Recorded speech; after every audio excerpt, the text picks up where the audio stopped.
Olá, concurseiro! Seja bem-vindo ao canal da Astra Educa. Hoje vamos estudar língua portuguesa para o concurso da DataPrev, com foco exatamente no que a banca mais cobra: interpretação de textos, reconhecimento de gêneros, ortografia, coesão, morfossintaxe, pontuação, concordância, regência, crase, colocação pronominal e, principalmente, reescrita. Eu vou explicar como se fosse uma aula falada, bem direta, porque a sua meta aqui é ganhar ponto rápido com método e evitar erro bobo. Quando a prova fala em compreensão e interpretação de textos de gêneros variados, ela está dizendo o seguinte: você precisa ler com precisão, localizar informação, perceber a intenção do autor e entender a lógica interna do texto. Compreensão é o que está dito de forma explícita. Interpretação é o que o texto sugere, pressupõe, implica ou conclui. E o maior erro do candidato é responder com opinião pessoal. Na prova, a sua opinião não importa, importa aquilo que pode ser comprovado no texto. Então o seu hábito tem que ser ler procurando tema, objetivo e progressão das ideias. Tema é o assunto geral. Ideia central é a mensagem principal. E progressão é como o autor sai do ponto A e chega ao ponto B, usando explicações, exemplos, comparações, causa e consequência, oposição ou conclusão. Em textos ligados à área de tecnologia e administração pública, como costuma aparecer em concursos da DataPrev, você vai encontrar muito texto informativo, normativo, opinativo e técnico. Em texto informativo, a banca cobra se você entendeu dados, relações de causa e efeito e o que é principal versus o que é detalhe. Em texto opinativo, a banca cobra tese e argumentos, e você precisa identificar onde o autor opina e como ele justifica. Em texto normativo, como comunicados e instruções, a banca cobra interpretação literal e operacional, ou seja, o que deve ser feito, por quem, em que prazo, sob quais condições. Em texto técnico, a banca cobra precisão de termos, relações lógicas e coerência, porque um detalhe muda o sentido do procedimento. Reconhecer tipos e gêneros textuais é parte da interpretação.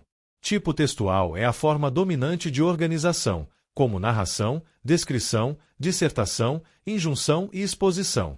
Gênero textual é a forma social do texto, como notícia, editorial, artigo, crônica, relatório, parecer, e-mail institucional, manual, aviso, comunicado, postagem oficial, entre outros.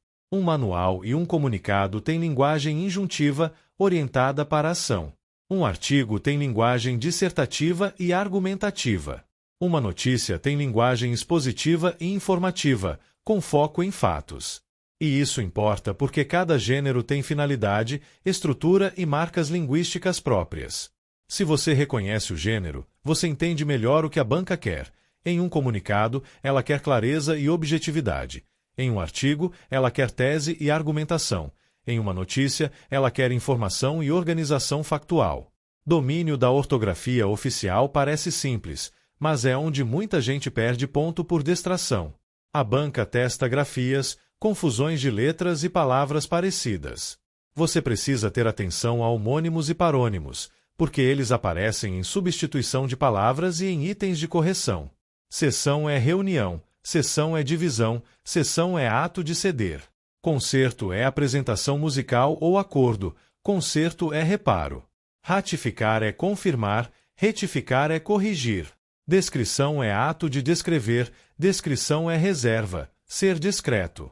Além disso, cuidado com mas e mais, traz e traz, a e a, onde e aonde.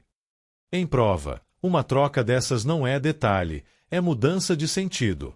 Agora vamos para a coesão textual, que é um dos tópicos mais cobrados e mais decisivos para a interpretação e reescrita. Coesão é a ligação formal entre palavras, frases e parágrafos, é o que amarra o texto. A banca cobra mecanismos como referenciação, substituição, repetição controlada e conectores. Referenciação é quando você retoma algo já dito ou aponta para algo que será dito. Isso acontece com pronomes como ele, ela, isso, esse, esta, aquele, e também com expressões como tal medida, essa decisão, o referido processo. Substituição é quando você troca um termo por outro equivalente para evitar repetição e manter fluidez. Por exemplo, usar o órgão, a instituição, a empresa, para retomar data prévia ao longo do texto. Repetição pode ser erro quando fica excessiva, mas pode ser recurso intencional para ênfase e para manter foco. O ponto é, repetição precisa ser funcional, não descuidada. Conectores são palavras e expressões que mostram a relação lógica entre as ideias. E a banca ama cobrar isso, porque trocar um conector muda o sentido. Portanto, logo, assim podem indicar conclusão. Porém, contudo, entretanto, indicam contraste. Além disso, indica adição. Ou seja, indica reformulação. Porque, visto que indicam causa. Embora indica concessão. Se indica condição. Em interpretação, às vezes a resposta está exatamente no conector, porque ele disse a frase está justificando, opondo, concluindo ou exemplificando. O edital também cobra emprego de tempos e modos verbais como parte da coesão. Isso significa manter coerência temporal e modal. Se o texto está narrando no passado, você não muda para presente sem motivo. Se está explicando uma regra geral, o presente pode ser adequado. Se está falando de hipótese, entra subjuntivo, como caso ocorra, se houver, a fim de que seja. A banca adora cobrar correlação verbal, porque é um jeito sutil de testar norma culta. Se estudasse, passaria é hipótese. Se estudar, passará é possibilidade futura. Quando chegar, avisará é futuro do subjuntivo com futuro do indicativo, e isso é padrão. Erro comum é usar indicativo onde o subjuntivo é esperado, especialmente em caso, embora, a menos que. Agora a parte de estrutura morfossintática do período. Aqui você precisa dominar classes de palavras e funções sintáticas, porque pontuação, concordância, regência e reescrita dependem disso. Classe de palavra é substantivo, adjetivo, verbo, advérbio, artigo, pronome, preposição, conjunção e numeral. Função é o papel na oração, como sujeito, predicado, objeto, complemento nominal, adjunto adnominal, adjunto adverbial, aposto e vocativo. Em prova, a banca mistura isso o tempo todo.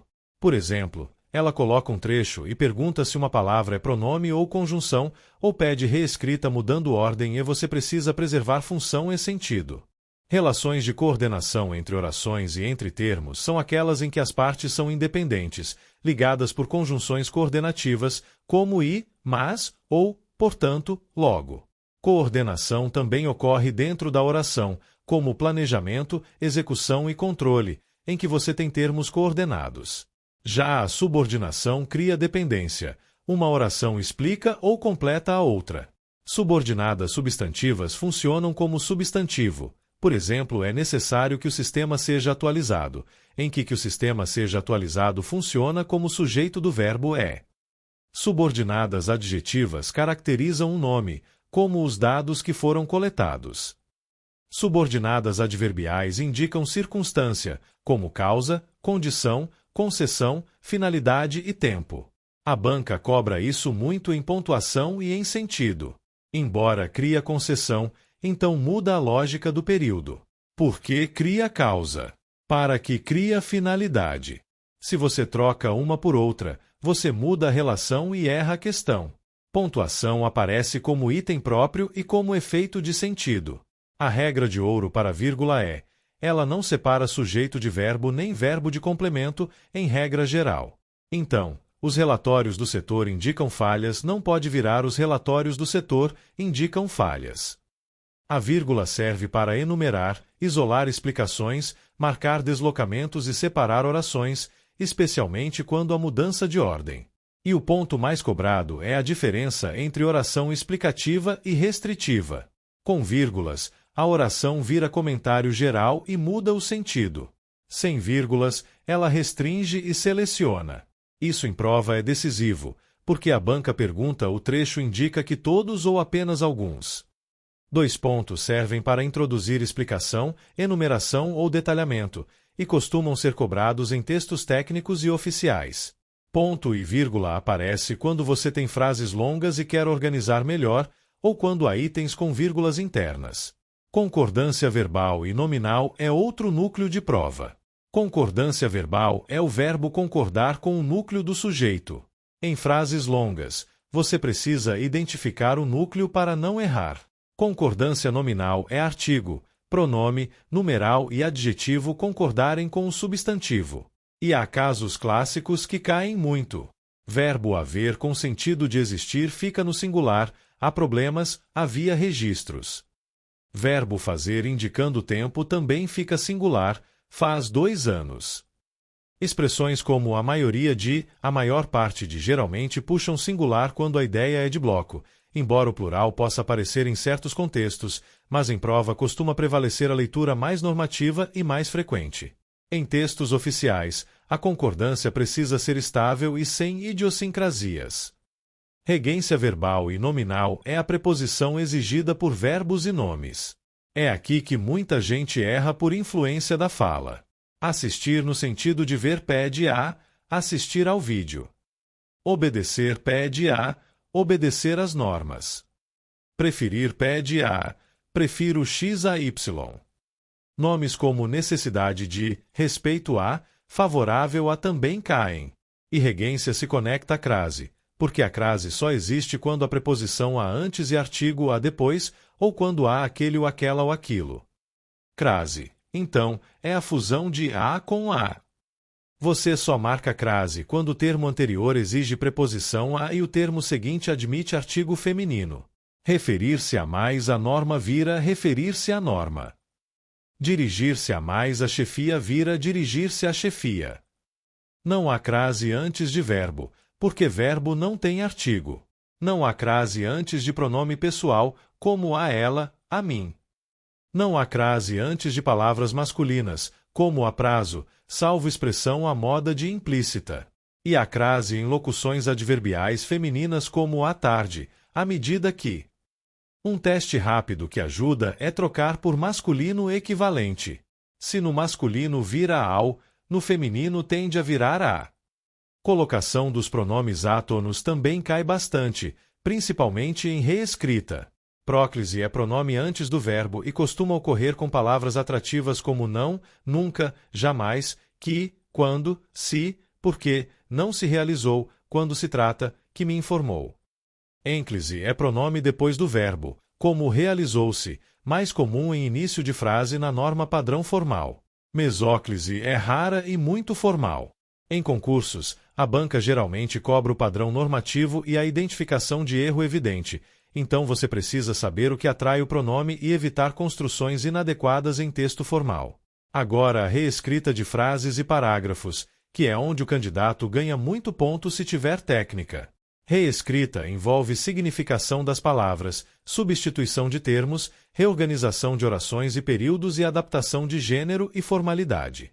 Significação aqui inclui denotação e conotação, mas em textos de prova, especialmente da área administrativa e técnica, o mais comum é a banca testar sinônimo contextual, isto é, se você consegue trocar uma palavra por outra sem mudar o sentido.